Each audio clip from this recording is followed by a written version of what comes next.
Stop moving. Give me your name properly. My name is Terrence Carter. That's my car. My keys are inside, man.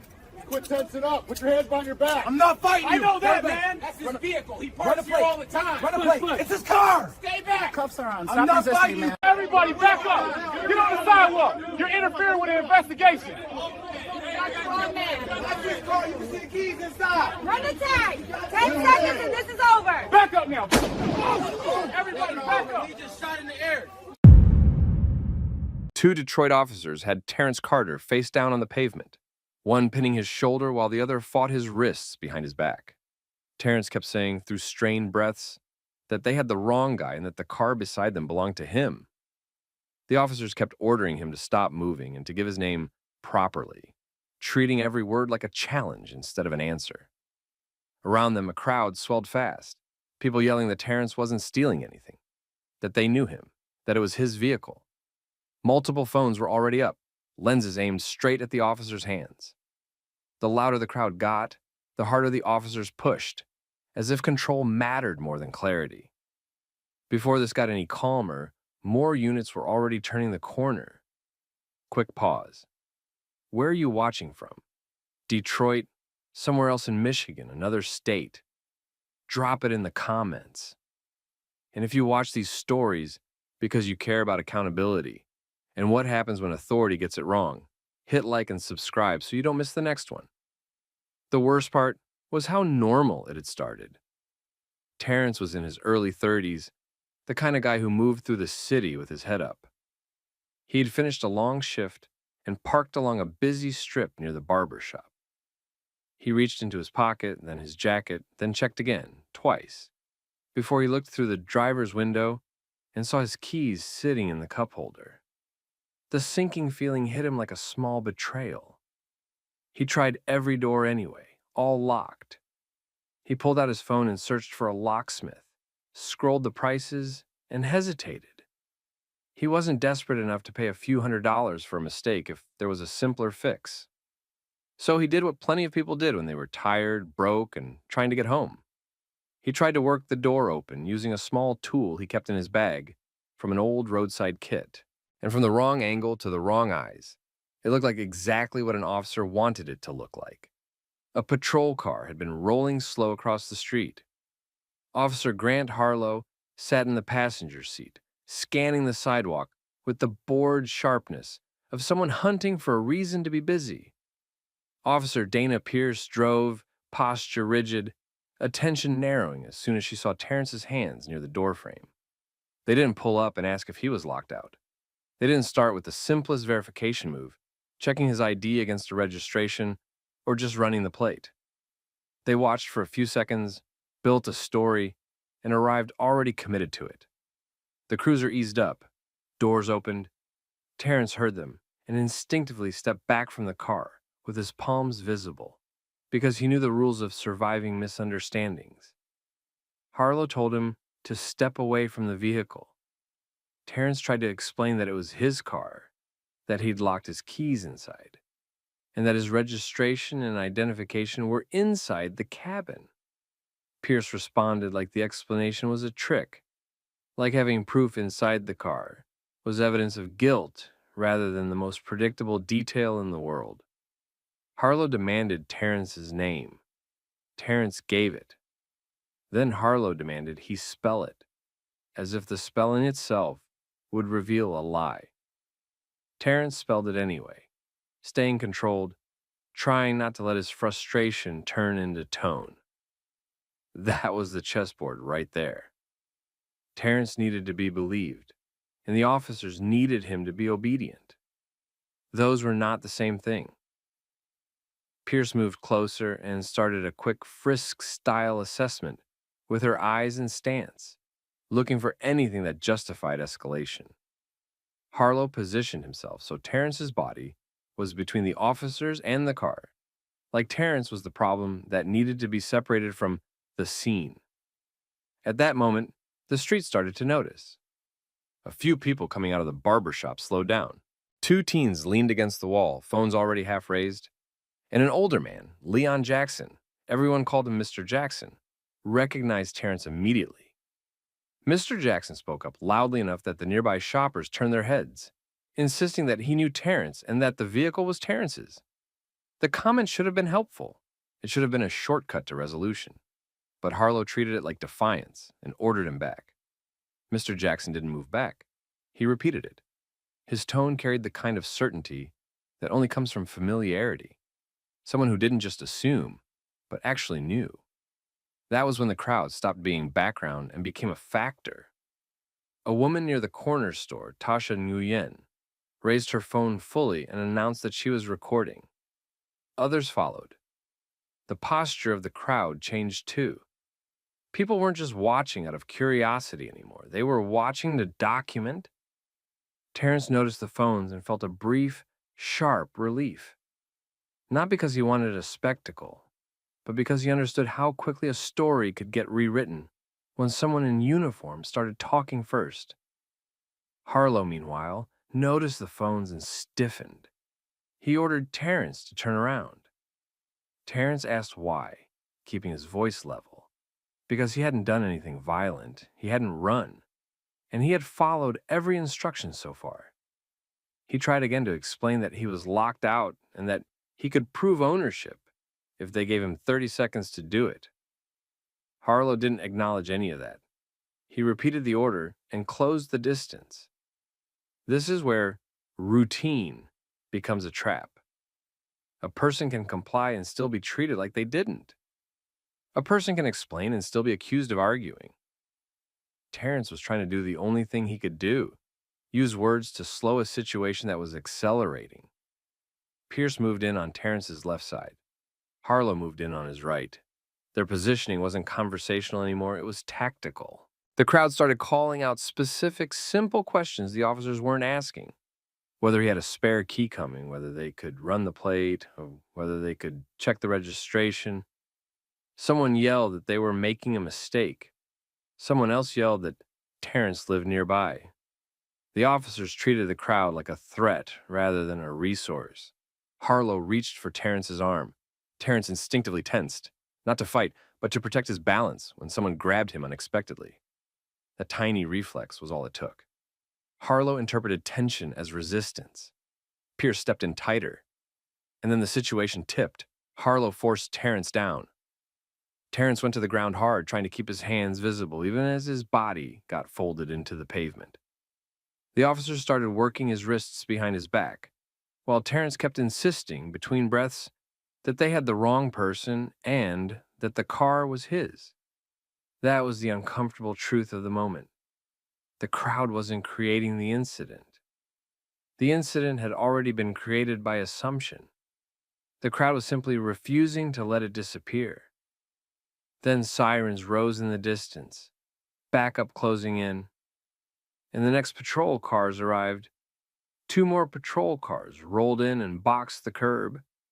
A sergeant-sized presence stepped forward and did a quick scan of the crowd. Because at that point, the crowd was the thing the officers felt slipping. The new officers didn't ask Terrence what happened first. They asked the original officers what they had. Harlow answered in short, clipped phrases, describing a suspected break-in and implying non-compliance. He framed it like a solved problem, not an open question. Terrence tried to talk through the pressure, explaining again that he'd locked himself out and that his keys were visible inside. He tried to turn his head toward the car window, toward the obvious proof. Harlow pushed him flatter, telling him to stop moving. A man near the barber shop shouted that they could run the plate in 10 seconds. One of the backup officers moved toward the crowd with a hand up, pushing people back in wide, commanding gestures. The crowd didn't rush, but they didn't scatter either. They held their ground at a distance and kept recording, which, in this era, was its own kind of pressure. Then, in the midst of this pressure, one officer drew his weapon and fired into the air as a visual punctuation mark. A message without words, back off, or things will get worse. The crowd reacted instantly. People stepped back, some in shock, some in anger. It proved how far the officers were willing to go without proving they were right. Pierce finally clicked the cuffs closed. Harlow lifted Terrence just enough to reposition him, keeping control of his arms. Terrence asked, tight voice, controlled, what he was being arrested for. Harlow responded by demanding identification again, framing it like Terrence had refused all along. In Harlow's version, Terrence was a suspect who wouldn't comply, and the crowd was a hostile audience encouraging him to resist. Terrence was brought up to his feet, still cuffed behind his back. His face was scraped. He looked toward his car, as if the car itself could testify. Harlow guided him away from it anyway. As Terrence was walked toward the patrol car, he tried one more time to explain the locked-out situation.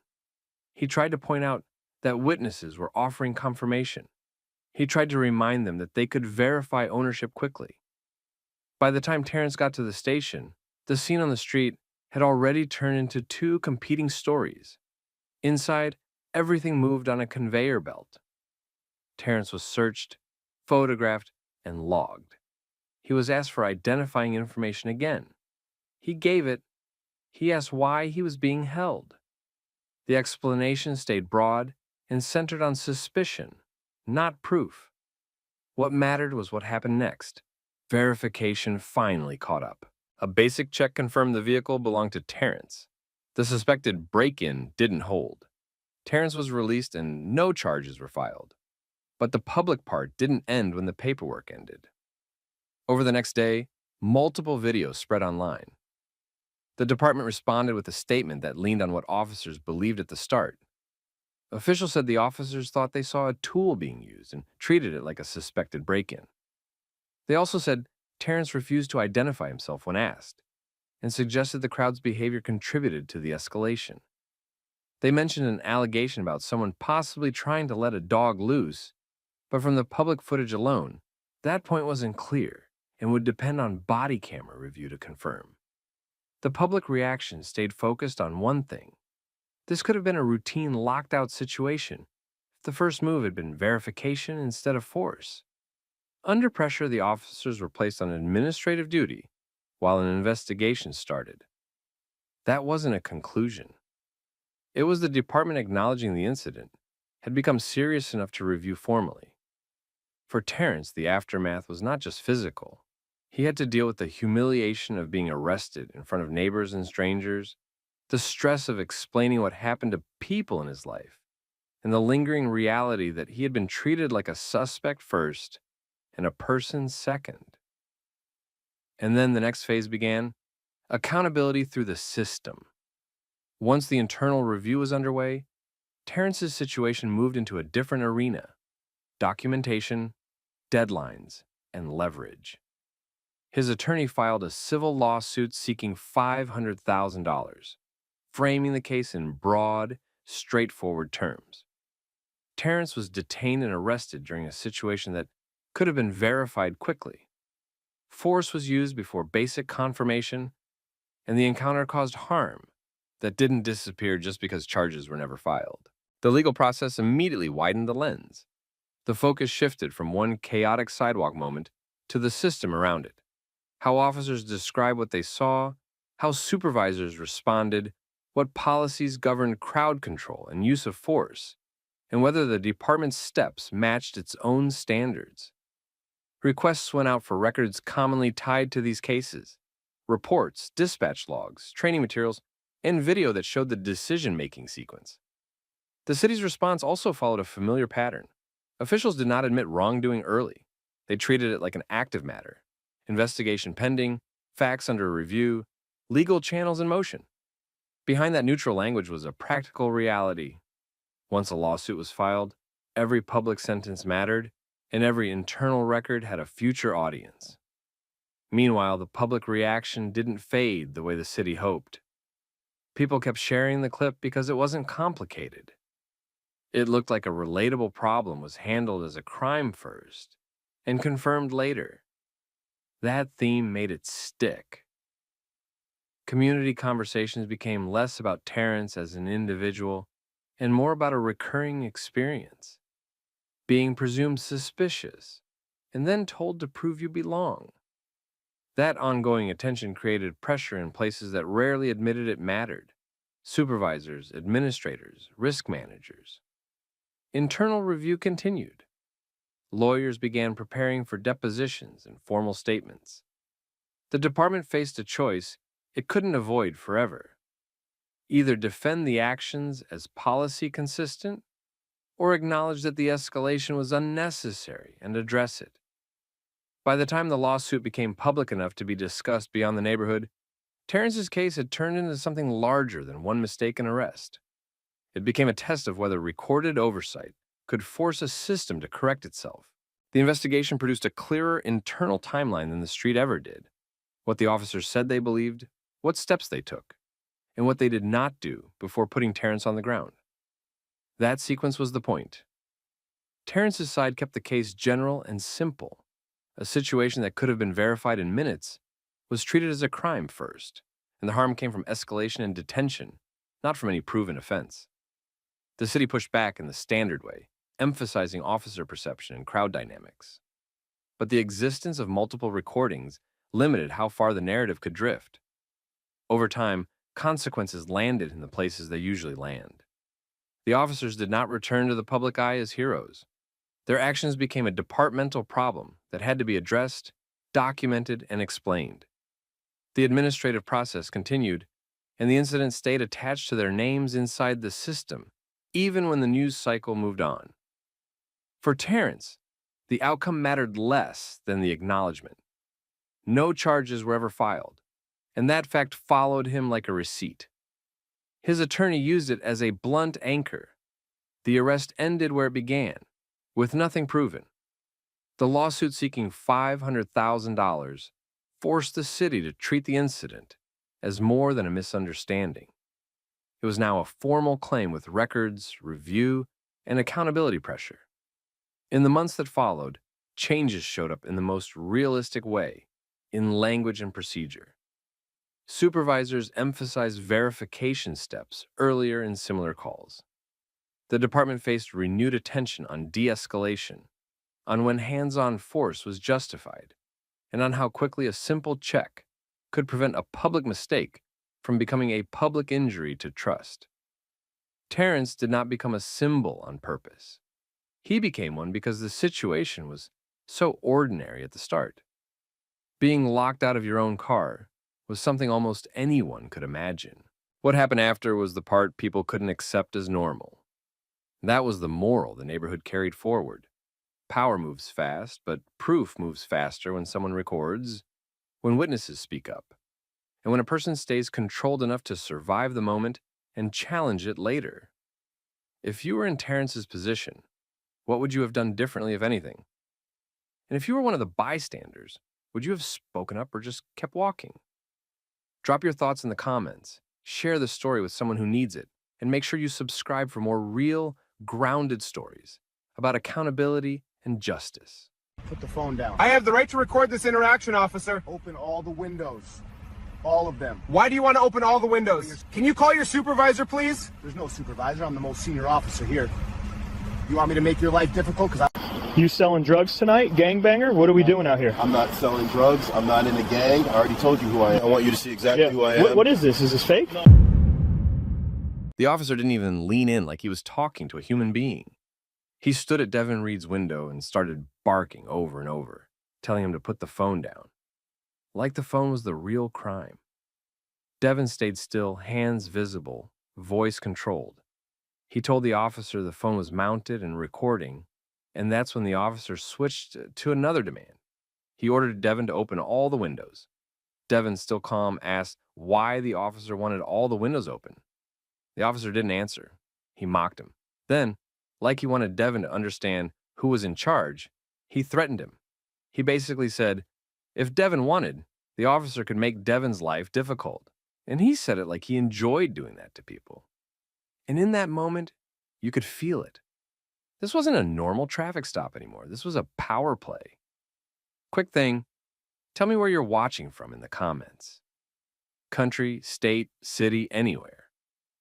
And if you're into stories where somebody stays calm under pressure and the truth catches up to the loudest person in the room, hit like and subscribe so you don't miss the rest of this one.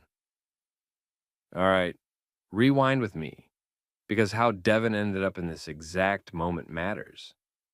Devin Reed wasn't reckless. He wasn't flashy. He was the type of man who moved through the world with quiet discipline because his job demanded it. He was mid-30s, clean-cut, dressed plain on purpose. Hoodie, jeans, nothing that screamed for attention. The kind of guy you'd pass in a parking lot and never remember, which was exactly how Devin liked it on his off hours. That night, he'd been driving home from a long day that had nothing to do with adrenaline and everything to do with exhaustion. The kind of day where your brain feels packed with details you can't afford to forget. The road had thinned out as he left the busier part of town. Fewer cars. And then it happened. Red and blue flashed behind him. Devin didn't do what panic makes people do. He signaled. He slowed down smoothly. He rolled forward until he reached a bright open area near a gas station entrance. Devin kept his hands visible and started recording on his phone. Not in a dramatic way. Not with an announcement like he was trying to provoke anyone. And when the patrol car stopped behind him at an angle, headlights washing the inside of his car, Devin took a breath and prepared for a normal interaction. License, registration, reason for stop. Maybe a warning. That's what a normal stop feels like. Devin kept his posture calm. He didn't give the officer anything that could be twisted into a threat. And then the first words out of that officer's mouth weren't a greeting. No introduction, no reason for the stop. Just that demand, over and over, ordering Devin to put the phone down. Devin told him the phone was mounted, that it was recording, and that his hands were visible. And that should have been the end of that issue. But the officer didn't want end. He wanted obedience. So he kept pushing. He demanded the windows, all of them, like Devin's car, needed to be opened up like a display case. Devin asked why. And that simple question, why, hit the officer like disrespect. That's when the mocking started. The officer called him a little weirdo. That's when the threat came out. And Devin realized something in real time. This officer wasn't responding to danger. He was responding to being challenged by calm confidence. So Devin did the next smartest thing a person can do when they feel a situation slipping away from routine and into personal. He asked for oversight. He asked the officer to call a supervisor, and the officer shut it down immediately. He claimed there was no supervisor. He claimed he was the most senior officer. Now think about that. In any real system, police, school, job, anything, there is always someone above you. Someone who answers for what happens. So when someone says there's nobody above them, what they're really saying is they want the scene to stay exactly how it is, just you and them. No witnesses with authority, no accountability in the moment. Devin didn't argue, he got precise. He asked the officer to identify himself and state the reason for the stop. And that's when the officer's tone shifted again, like he'd decided questions were done. The officer ordered Devin out of the vehicle. Devin paused, not to refuse, but to measure his next move. So Devin kept his voice steady and asked if he was being detained or arrested. The officer didn't give clean clarity. He answered in that vague, slippery way that leaves the officer room to justify whatever comes next. And right before Devin opened the door, the officer gave him one last push to stop recording, like the recording itself was the enemy. Devin didn't stop. He made sure the camera kept seeing what was happening. And then Devin opened the door and stepped out into the gas station light.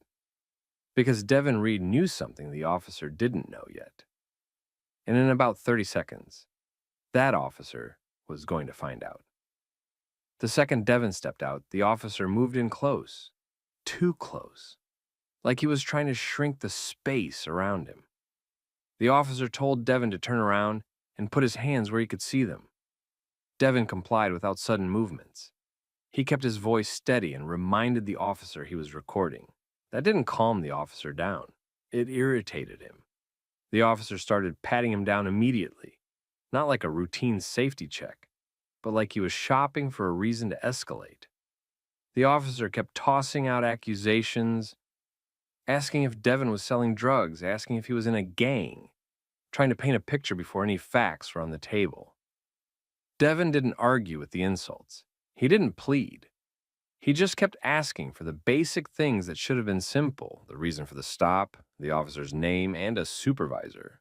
The officer shut the supervisor request down again, repeating that there was nobody else to call, that he was the senior officer. And then, to make it clear he was in control, the officer said Devin was being detained. That's when the cuffs came out. Not because Devin resisted, not because Devin threatened anyone, because the officer wanted the scene to look like Devin had earned them. Devin's wrists were pulled behind him, the metal clicked, and Devin, still calm, told the officer to check them for tightness and asked again for a supervisor. The officer didn't answer the request. He went back to fishing for a narrative. He kept asking Devin what he was really doing out there, like driving at night needed an explanation. Then the officer reached for Devin's wallet. The officer opened it, flipped through, and you could feel the exact second the officer's confidence wobbled because he didn't find what he expected. He found a credential case. Devin was an FBI. He pulled it out like it was evidence. Then his voice changed. Not louder, sharper. Suspicious in a different way. The officer demanded to know what it was. Devin told him what it was. And the officer froze. He stared at it, looked back at Devin, and said, like he couldn't decide whether to panic or accuse, asking if it was fake. That's the moment the entire stop tilted. Because now the officer wasn't dealing with a driver. He was staring at a federal badge, while his own body camera and Devin's phone were still rolling, and Devin was still in handcuffs. The officer stopped talking like a bully and started talking like a man buying time. He stepped a half pace back, still holding Devin's credentials, and radioed in fast, asking dispatch to verify a federal ID. His voice was different now, tighter, careful, suddenly aware of every word being recorded. The officer didn't argue anymore. He stalled. He kept looking from the credential case to Devin's face, like he was trying to figure out how to reverse the last 5 minutes. Then a second patrol car rolled in. Officer Priya Desai stepped out and immediately read the scene. A calm driver in cuffs, one officer keyed up, and a credential case in the first officer's hand. Desai didn't match the energy. She asked what the stop was for, why the driver was cuffed, and what exactly had been found that justified detaining him. The first officer gave vague answers. Nothing clean, nothing specific. He kept it general, like officer safety, like he wasn't cooperating, like suspicious behavior. Desai didn't accept the fog. She asked for the driver's name and identification, then looked at the credential herself. And that was the moment the error changed. Desai's tone went professional and quiet. She told the first officer plainly that they needed a watch commander, not later, now. So the radio call happened, the one the first officer said didn't exist. Within minutes, the first officer was no longer acting like the most senior person in the world. He was watching his own story collapse. His voice softened. He spoke to Devin like they'd been having a respectful conversation the whole time. But Devin didn't rush to wrap it up. He stayed calm and insisted on the basics: names, badge numbers, the reason for the stop, and confirmation that the body camera footage would be preserved. That's when the cuffs finally came off.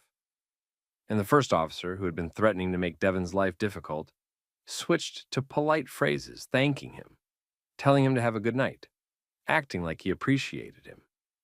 It happened because the officer realized who Devin was. Devin didn't treat the roadside release like a happy ending. He treated it like the end of scene 1. As soon as he was away from the officers, he parked somewhere public and well-lit, and did what trained investigators do when they know a story is about to get cleaned up on paper. He locked in the facts while they were still fresh. He saved the recording in more than one place. He wrote a short timeline with exact details: time, location, sequence of orders, the escalation, the detainment, and the sudden tone change once his credentials were noticed. He kept it factual and tight, because emotional language is easy to dismiss, but a clear timeline is hard to argue with. Then he went straight to the system. He requested the official records tied to the stop: body camera, dash camera, dispatch, and radio traffic. and the written report that would be generated afterward. He also filed a formal complaint through the proper channels, making it clear this wasn't about being upset. It was about conduct, procedure, and accountability. Once the complaint was officially logged and the footage requests were in motion, the situation stopped being a he said. It became a file, a case number, a chain of emails, deadlines.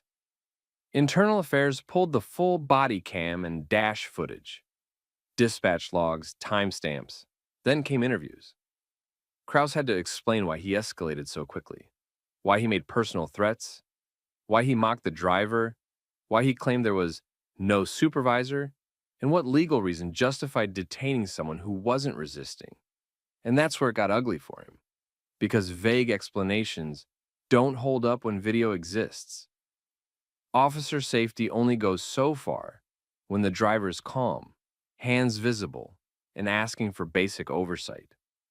Within days, the officer was placed under a review, and his supervisors started asking the kind of questions that don't come with friendly answers. Meanwhile, Devin kept doing one thing, staying disciplined. He didn't turn it into a social media war. He didn't chase clout. He responded in writing, showed up when asked, and kept everything centered on conduct and policy. What was said, what was done, and what should never happen on a routine stop. And eventually, consequences started forming. Maybe it was suspension. Maybe it was a reassignment. Maybe it was a resignation, time to look voluntary. Maybe it was termination after findings came back. However it landed, the key point was this. The system couldn't pretend it was nothing, because the footage wasn't nothing. And the department couldn't ignore how bad it looked. That respect only appeared after the driver status was revealed. That's when the policy conversations started. The part departments hate, but communities need. Supervisors reviewing stop protocols, clearer rules about recording, stricter requirements for detainment and cuffs, mandatory supervisor notification when a stop escalates without a clear legal basis. And Devin didn't frame it as revenge, he framed it as prevention, because the next person might not have credentials. The next person might not have training.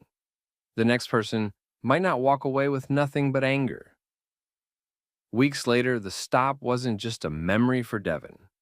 It was a reference point. Because what stayed with him wasn't the flashing lights or even the cuffs. It was the pattern. How quickly respect disappeared when the officer thought he was dealing with just a guy, and how quickly it returned the second the badge came out. And that's the real lesson. Not be calm and it'll be fine. Devin was calm the whole time. The lesson was, documentation changes outcomes, and accountability only works when there's a record strong enough to survive excuses. Devin didn't walk away thinking he won. He walked away thinking about the next person who gets pulled over in the dark, without training, without confidence, without a way to preserve what happened. The person who gets labeled before they even speak. The person who's calm still gets treated like a threat. So, he did the only thing that actually protects people long term. He forced the system to look at itself. Not with shouting, not with revenge, with facts, with timestamps, with oversight. And maybe that doesn't feel dramatic in the moment, but it's how real change happens. Quiet, boring, undeniable.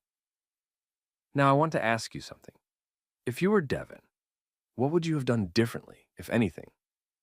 And if you've ever had a routine situation turn into a power trip, tell your story in the comments. You never know who needs to hear they're not alone. If you want more real, grounded stories like this, where dignity stays steady and accountability catches up, hit like, share this with someone who needs it, and subscribe so you don't miss the next one. You know why I stopped you, right? You chirped your tires back there. Sounded like you were trying to show off. I'm in a rental performance car, sir. The throttle's touchy. I'm not out here racing anybody. I'm just in town for a birthday. Turn around and put your hands behind your back. For a tire chirp, I'm cooperating. I gave you my information. We're detaining you for racing on highways. Turn around, hands behind your back. This happened in a city where a Friday night can feel like a test you didn't sign up for.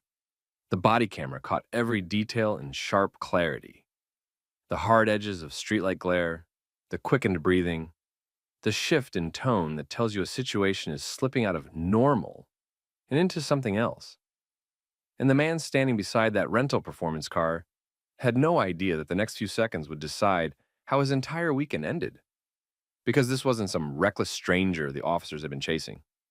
This was Malik Harmon, black, Chicago police officer, off duty, in Tempe, Arizona on August 23rd, 2021, for a friend's birthday. And he was about to be treated like a criminal over a sound most people wouldn't even remember by morning. Before we continue, where are you watching from?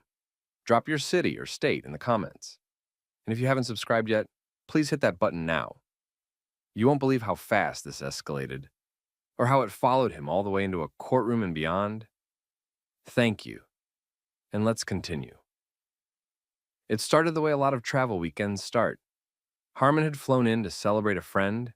Nothing dramatic, nothing political, just a birthday and a group of people trying to squeeze some joy out of a busy life. The kind of weekend where plans change every hour. Somebody picks a spot, somebody else is running late, somebody insists on one more stop, and everybody's phone is buzzing nonstop. Harmon wasn't in Arizona to be Officer Harmon. He was there to be Malik. So he did what travelers do. He rented a car, and he didn't rent something forgettable. It was a performance rental, the kind of car that looks expensive under streetlights and sounds like it's doing more than it actually is. The kind of car with a throttle that responds instantly, a back end that can chirp if your foot is a little heavy leaving a light, and an engine note that turns heads even when you're driving completely normal. That detail matters more than people want to admit. Because certain cars come with a stereotype attached, and on weekend nights, stereotypes move faster than facts. Tempe, like a lot of cities, has officers who hear the same complaints over and over.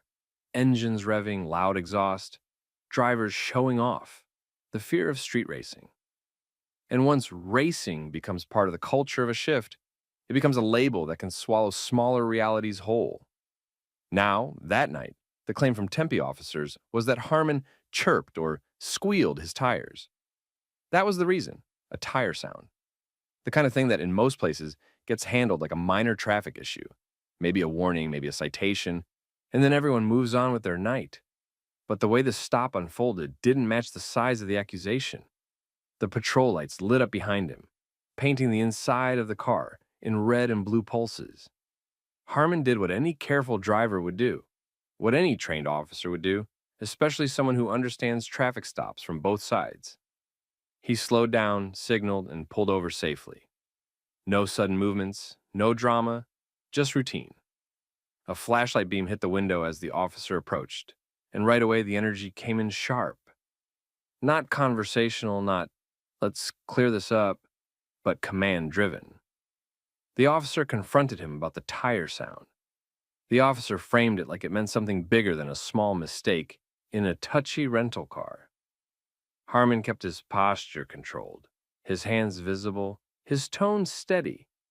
He didn't act like someone trying to win a roadside argument. He acted like someone trying to keep a situation from becoming one. He acknowledged the claim. He made it clear he wasn't there racing anyone. He tried to keep it simple. But instead of the stop settling into the normal rhythm, license, registration, maybe a warning, the officer pushed it forward fast. The officer ordered Harmon out of the vehicle almost immediately. Now, technically officers can do that during a stop. That's not the headline. The headline is how fast it happened and what came next. Because the command wasn't delivered like a routine instruction. It was delivered like the officer had already decided he didn't want a conversation. Harmon got out, and the moment he did, the scene tightened. Backup arrived quickly. Another unit, another officer stepping in close. The kind of rapid reinforcement that changes the temperature of a simple stop. Suddenly, it wasn't just one officer addressing a minor issue. It was multiple uniforms, multiple voices. A growing sense that the stop had been mentally upgraded to something serious, whether the facts supported that or not. And then, in full view of those flashing lights, the officer ordered Harmon to put his hands behind his back. That's the moment that makes people's stomach drop. even if they've done nothing wrong. Because handcuffs don't feel like, we're going to talk. They feel like, you're already guilty in my mind. Harmon didn't flinch into chaos. He didn't give the scene the kind of emotional clip that gets replayed with captions later.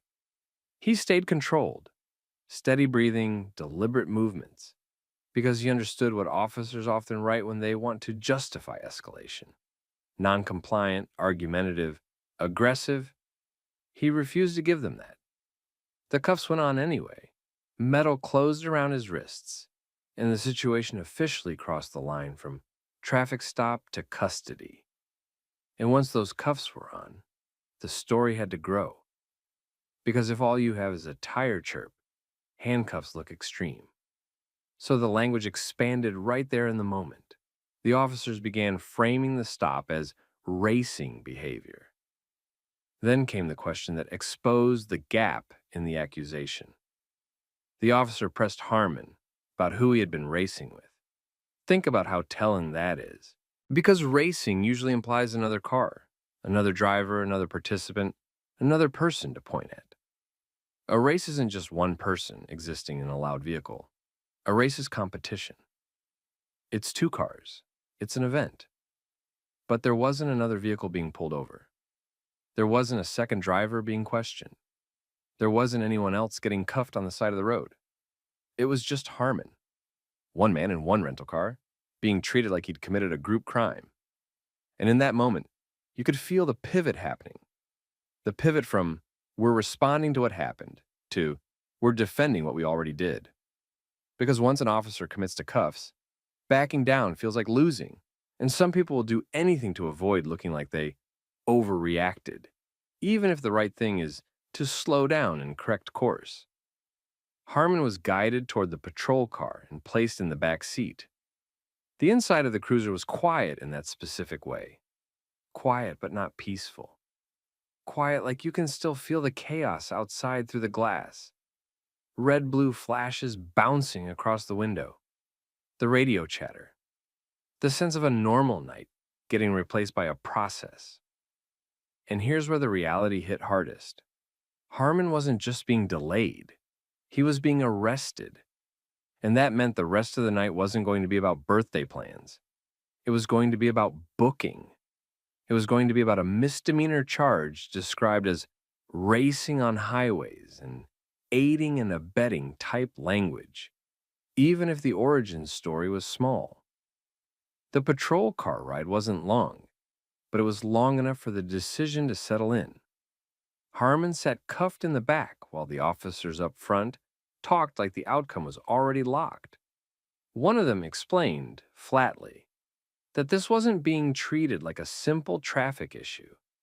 They said it was racing-related. No long conversation. No, let's clear this up. Just process. When they arrived at the station, the mood didn't soften. It got colder. Harmon was walked through bright fluorescent lighting and told where to stand and where not to move.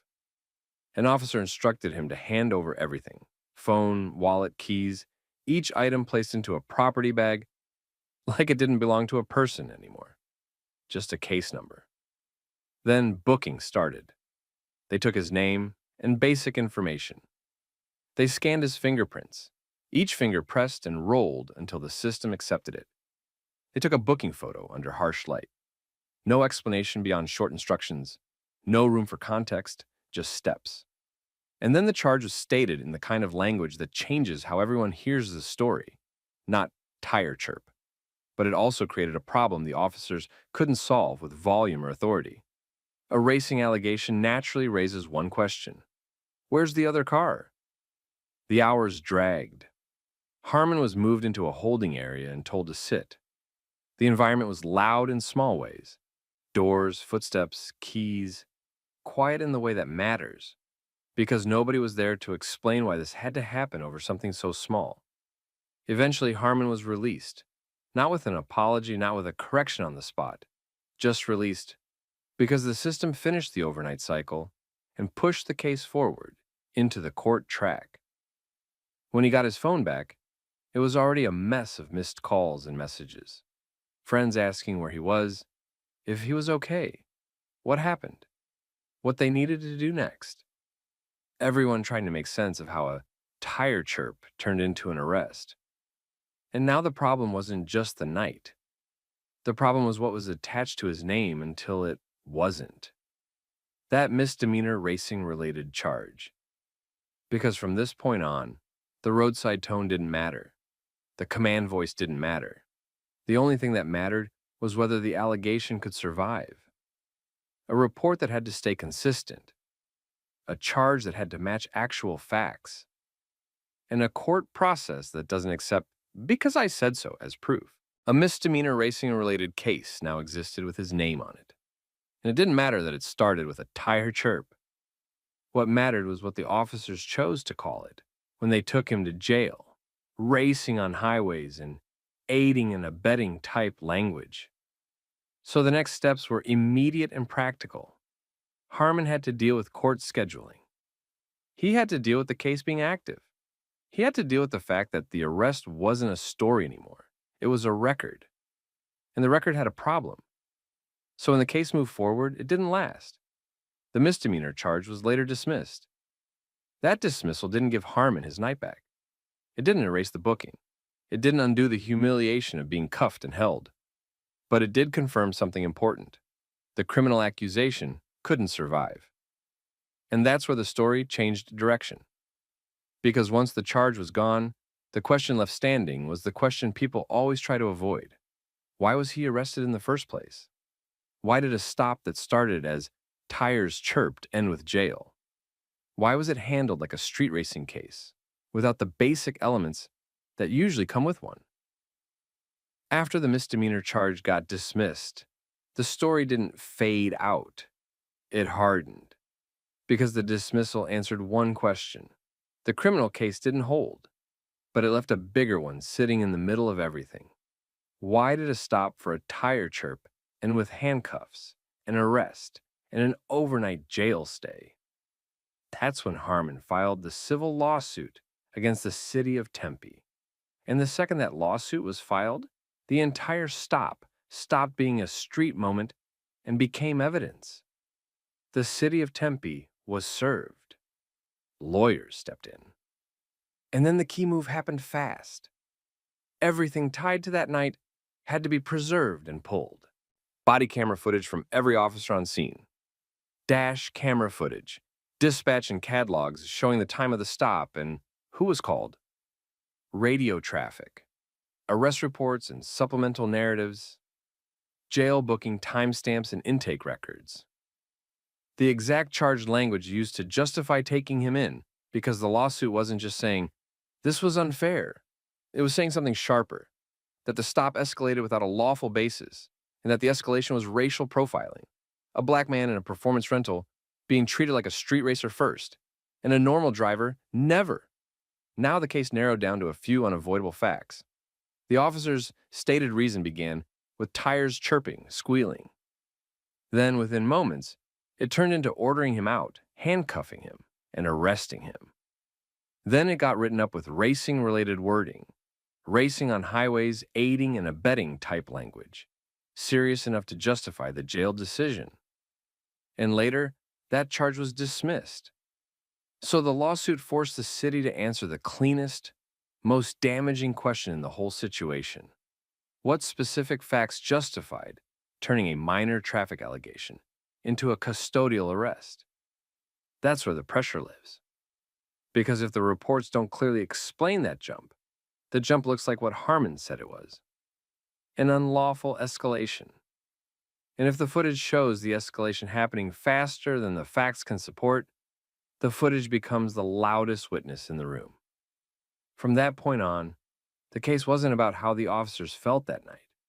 It was about what they could prove, what they could justify, and whether the record showed a normal traffic stop or a decision made early, that Harmon was going to be treated as a threat. Once Harmon filed the lawsuit, the story stopped being something you only tell your close friends. It started moving, quiet at first, through group chats, family calls, coworkers, people who heard the what happened version and immediately wanted the how did it get that far version, because the details didn't sound like a normal traffic stop. A tire chirp isn't supposed to end with an overnight jail stay. So when people heard that part, minor reason, major outcome, they didn't need a long explanation to understand what the problem was. They focused on the same thing every time. Why did it escalate?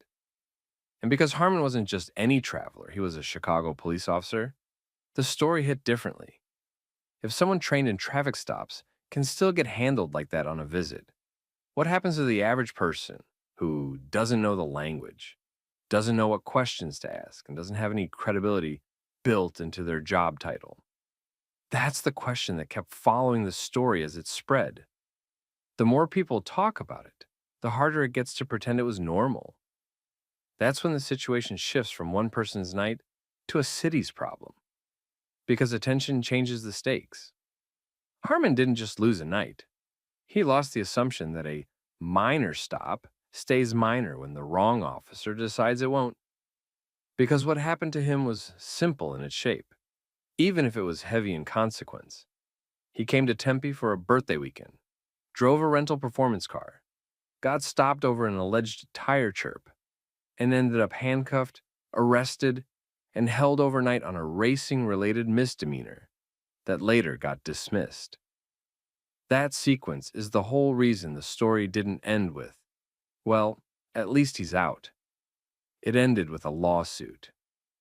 And when a city gets sued over a stop like that, the public usually wants one dramatic moment, one clip, one confession, one clear gotcha. But real accountability rarely looks like that. Real accountability looks like a city being forced to answer in writing why the escalation happened at all.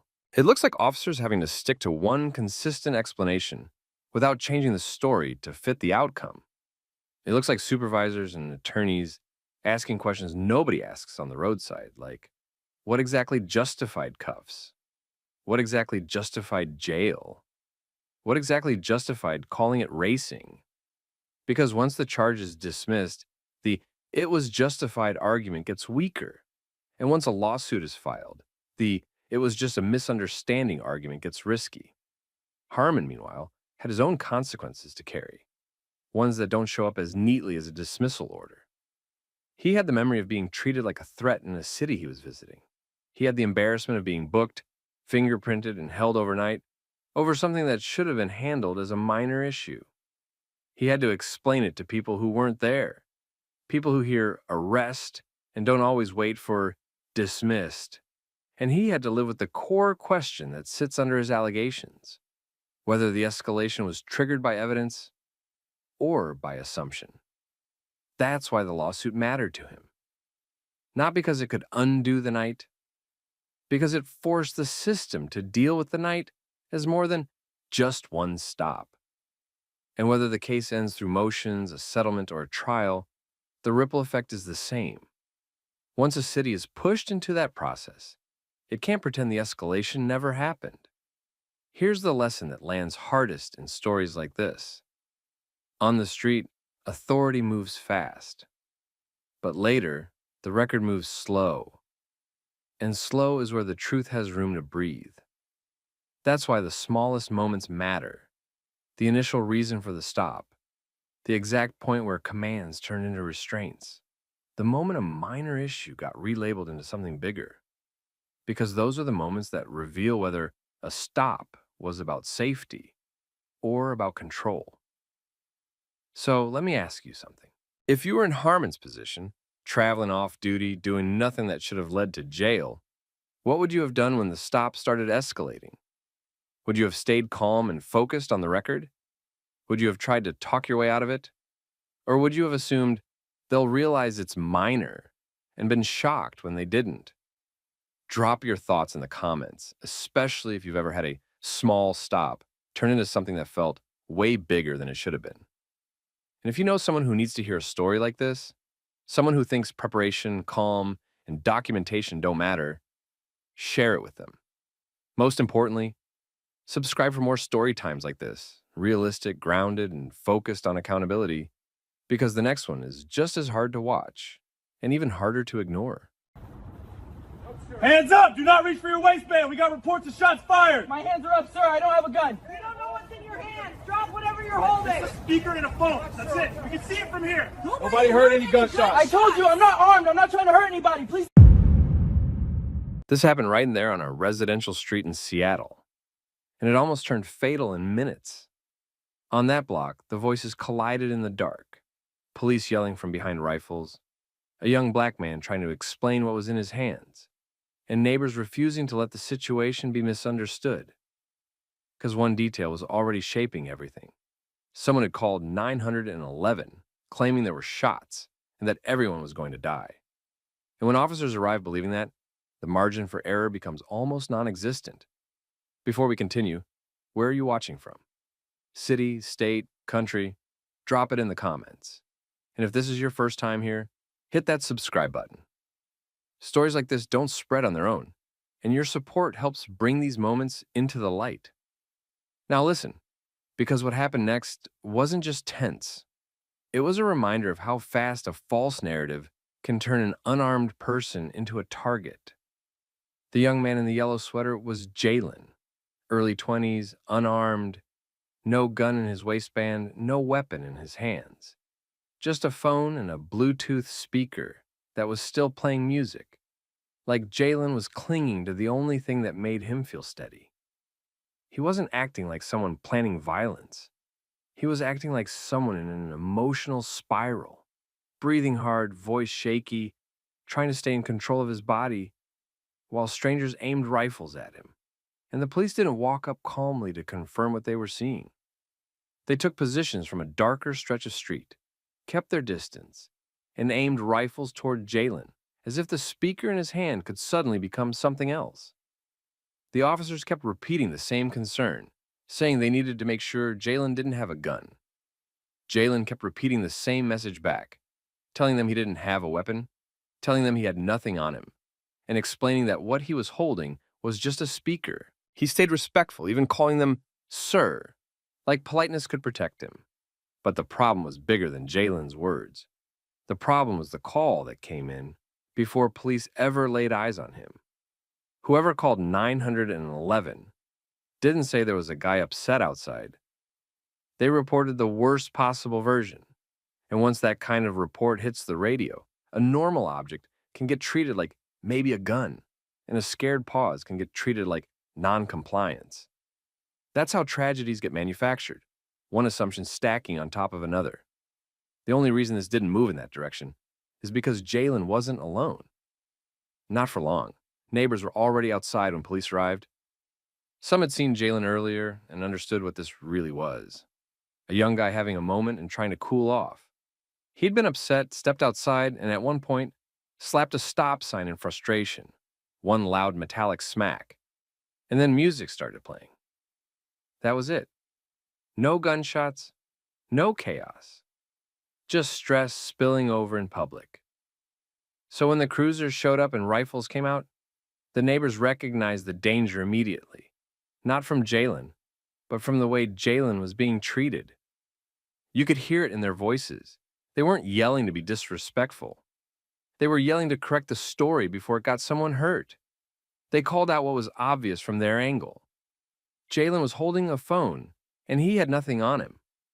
One neighbor even said outright that the rifles were making the community more afraid than Jalen was, and demanded the officers calm down. That wasn't dramatics.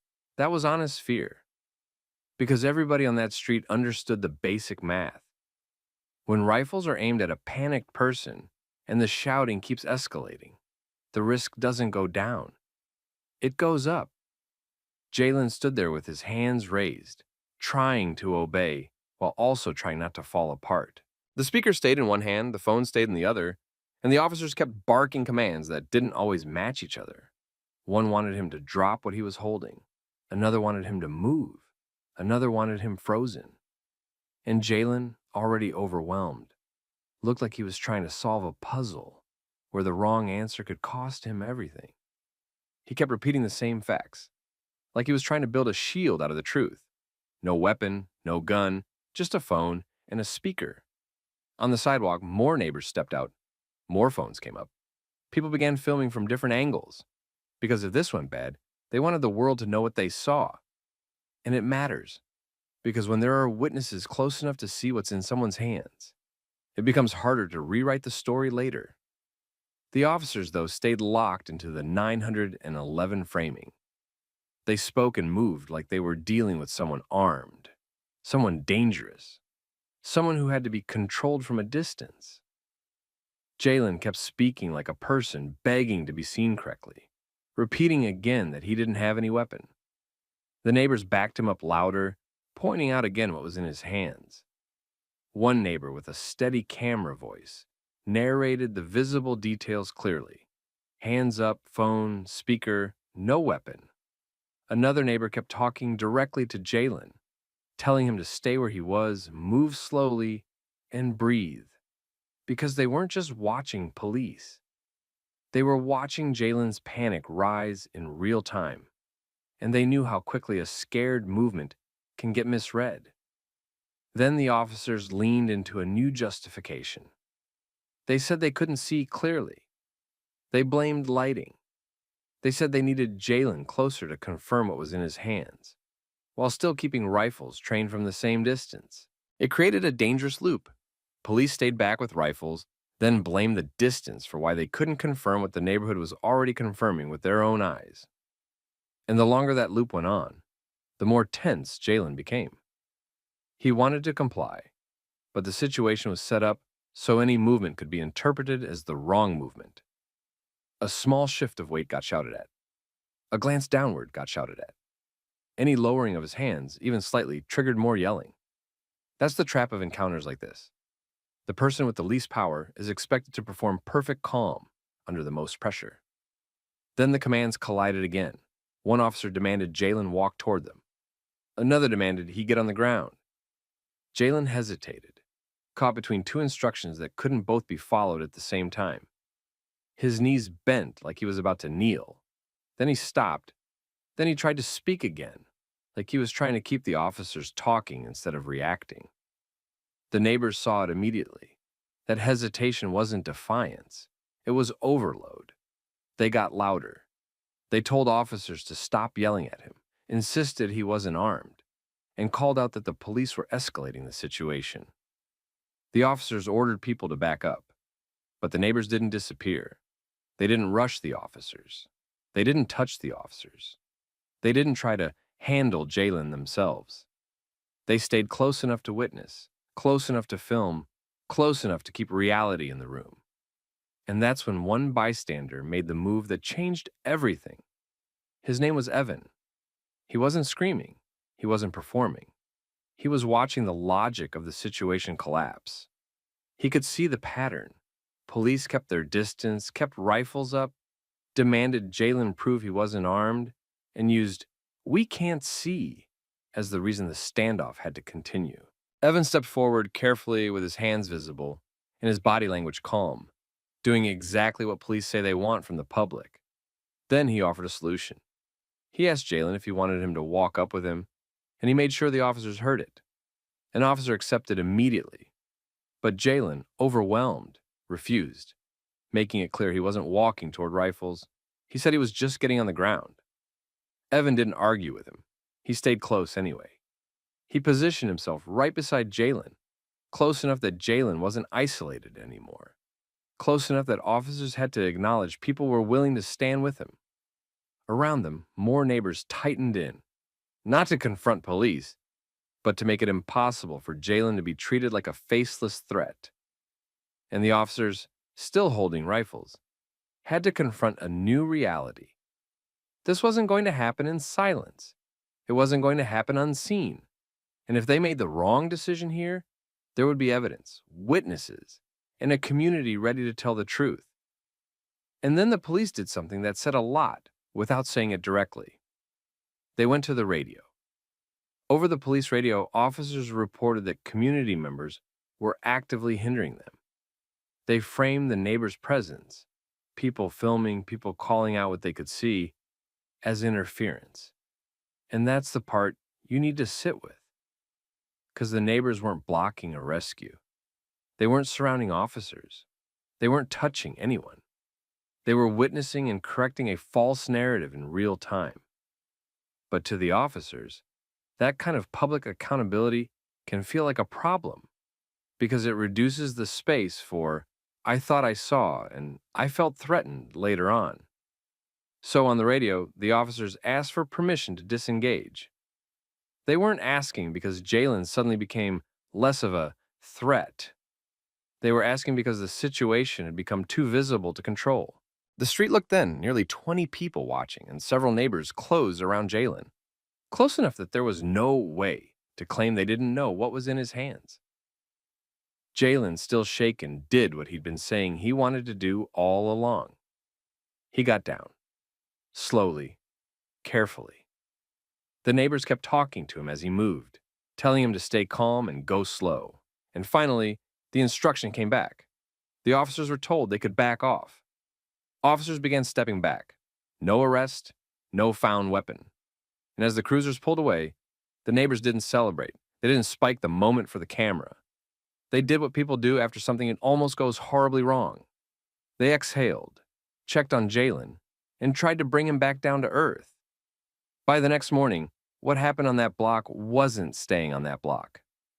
Neighbors had videos from multiple angles, and those clips started circulating fast, first in local group chats, then wider. As it spread, police radio language became part of the conversation too, especially the claim that community members were hindering. Some people tried to frame the neighbors as the problem, but the neighborhood pushed back with one simple point. They didn't interfere with safety.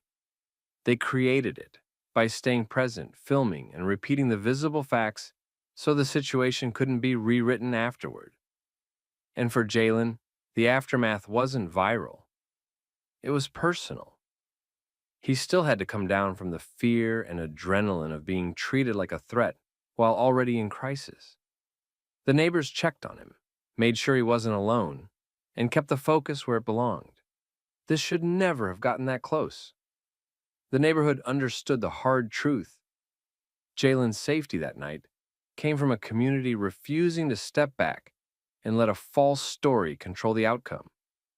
And Jalen, whether he said it out loud or not, was left with a different kind of reality too, knowing that people on his block didn't just watch. They stood with him when it mattered.